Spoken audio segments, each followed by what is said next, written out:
ဒီနေ့ယမင်းကနီပေါကိုရောက်တဲ့ပထမရက်ဖြစ်ပါတယ်အခုလေးစိတ်ကနေပြီးတော့ယမင်းတို့ဟိုတယ်ရှိတဲ့တမဲရောက်ကကိုသွားနေရဖြစ်ပါတယ်ဘာလို့လဲဆိုတော့တမဲမှာဆိုလို့ရှိရင်ခီးသွားတွေအတွက်လုံးဝအဆင်ပြေတဲ့နေရာတစ်ခုဖြစ်ပါတယ်ဒီနေရာမှာပဲဟိုတယ် hostel တွေလက်မှုပစ္စည်းဆိုင်တွေ travel agency တွေတောင်တက်ပစ္စည်းဆိုင်တွေ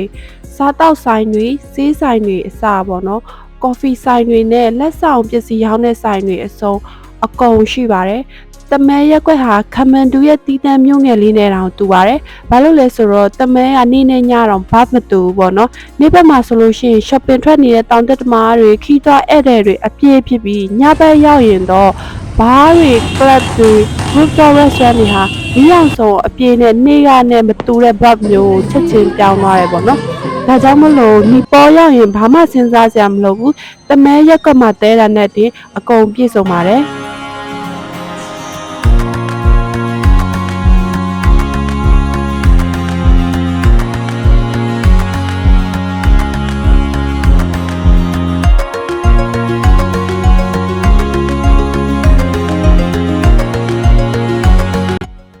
ဒီမင်းတို့ကအခုနေ့လက်စာစားပြီးတော့ဒါဘာစကွဲကိုသွားနေရဖြစ်ပါတယ်ဒီဒါဘာစကွဲပေါ့နော်ခမန်တူ6ဝန်ဒေတာမှာဆိုလို့ရှိရင်ဒါဘာစကွဲ3ခုရှိပါတယ်ခမန်တူဒါဘာစကွဲနဲ့လာလီပူမြို့မှာဆိုလို့ရှိရင်ပတန်ဒါဘာစကွဲရှိပြီးတော့မှခမန်တူကနေ10မိုင်ဝေးတဲ့ဘာဒဘူးမြို့မှာဆိုလို့ရှိရင်ဘာဒဘူးဒါဘာစကွဲရှိပါတယ်ဒါဘာစကွဲ3ခုရှိပြီးတော့မှအားလုံးဟာ1989ခုနှစ်ကတည်းက UNESCO ရဲ့ကမ္ဘာ့အမွေအနှစ်အဖြစ်သတ်မှတ်ထားခြင်းကိုခံခဲ့ရပါတယ်ဒီဒါဘာ3ခုလုံးဟာမာလာမင်းဆက်12ရာစုကနေပြီးတော့18ရာစုအတွင်းမှာတိစောက်ခဲ့တာဖြစ်ပြီးနန်းတော်3ခုလုံးဟာတစ်သားကိုအခြေခံပြီးတိစောက်ခဲ့တာဖြစ်ပါတယ်။နောက်ပြီးမင်းဆက်အလိုက်နန်းတော်တွေတိုးချဲ့တိစောက်ခဲ့တာဖြစ်လို့မတူညီတဲ့ဘီဒုကစတိုင်မျိုးစုံကိုလည်းတွေ့ရမှာဖြစ်ပါတယ်။ယမင်းကတော့ခမန်တူတမဲနဲ့နေတဲ့ခမန်တူဒါဘာစကွဲတစ်ခုကိုပဲရောက်ခဲ့ပါတယ်။ဒီလိုဒါဘာစကွဲတွေမှာဆိုလို့ရှိရင်ဘရင်မင်းဆက်တွေနေခဲ့တဲ့နန်းတော်တွေရှိမယ်ပေါ့နော်။သူတို့ကိုးကွယ်တဲ့ဘုရားကျောင်းတွေနဲ့နန်းဆောင်တွေရှိမှာဖြစ်ပါတယ်။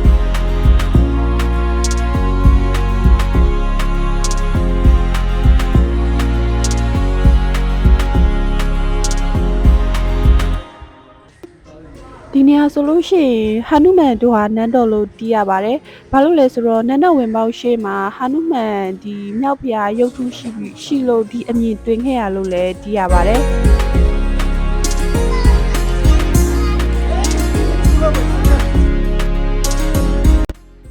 ဒီပေါ်မှာတိဘက်အများစုလည်းရှိတာမလို့တိဘက်ရိုးရာဘာသာရေးနဲ့ဆိုင်တဲ့ပစ္စည်းတွေအများပြားရောင်းတာလည်းတွေ့ရပါတယ်။